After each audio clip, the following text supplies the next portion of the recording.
जज हैं, अखाड़ा चेयरमैन हैं आदरणीय वेद प्रकाश यादव जी अंतर्राष्ट्रीय कुश्ती कोच, और जज हैं अंतर्राष्ट्रीय कुश्ती कोच सिंधे साहब। भाई लक्षित सिंह गुजरात आगे कुश्ती के लिए लक्षित सिंह गुजरात वेट में होंगे और लक्ष्मण कुमार यादव यूपी ब्लू में।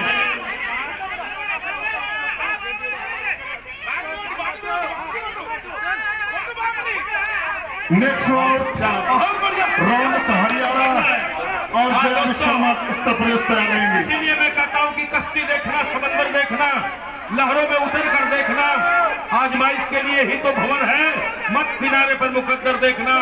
तो जो जोखिम उठाता है वही दूसरे को जोखिम पहुंचाता भी है।